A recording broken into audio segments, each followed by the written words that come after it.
नमस्कार मित्रांनो आपल्या सगळ्यांना माहिती आहे की मी आता कोकणामध्ये आहे आणि कोकणामध्ये खास करून इथली संस्कृती खरंच एक नंबर आहे आणि विशेषतः या कोकणामध्ये अनेक प्रकारचे सण उत्सव साजरे केले जातात आणि त्याच्यामध्ये खास करून हा जो पौष जो महिना आहे मराठी महिना, या पौष महिन्यामध्ये शाकंभरी पौर्णिमा म्हणजेच पौष पौर्णिमेच्या तिथीवरती या ठिकाणी खूप मोठा उत्सव असतो आणि मी सध्या गणपतीपुळेपासून काही अंतरावरती वाटद तालुका जिल्हा रत्नागिरी या गावात आहे आणि या ठिकाणी जो माता भगवती यांचा खूप मोठा उत्सव असतो, त्या उत्सवाबद्दल यांच्याकडून आपण शॉर्टकट मध्ये माहिती जाणून घेणार आहोत. तर नमस्कार.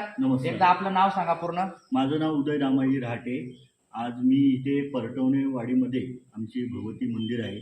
त्या ठिकाणी आमचा हा येणाऱ्या 2 जानेवारी 2026 रोजी आमचा हा पौष पौर्णिमेचा उत्सव होणार आहे. तर ह्या उत्सवाची ख्याती खूप मोठी आहे. 7 समुद्र पार ह्या उत्सवासाठी लोक उत्स्फूर्ताने येतात या कार्यक्रमाला. तर ही आमची नवसाला पावणारी देवी आहे. तर ह्या देवीच्या उत्सवाला सर्वांनी सहभागी व्हायचं आहे. येणाऱ्या 2 तारखेला, वार आहे शुक्रवार. वार शुक्रवार येणाऱ्या 2 तारखेला म्हणजे 2 जानेवारीला. नेमकं त्या दिवशी सकाळपासून तर संध्याकाळपर्यंत काय काय घडतं थोडक्यात सांगा. सकाळी या देवीचा 5 वाजता अभिषेक होतो, 8 वाजता महाआरती होते, त्याच्यानंतर 4 वाजता हळदी कुंकवाचा कार्यक्रम होतो आणि संध्याकाळी 7 वाजता परत एक आरती होते आणि आरती झाल्यानंतर महाप्रसाद देवीचा इथे होतो. त्याच्यानंतर 10 वाजता देवीची मिरवणूक काढली जाते आणि 11 वाजता गोंधळी आमचे प्रसिद्ध रेणके बंधू यांचा एक गोंधळ इथे सादरीकरण होतो.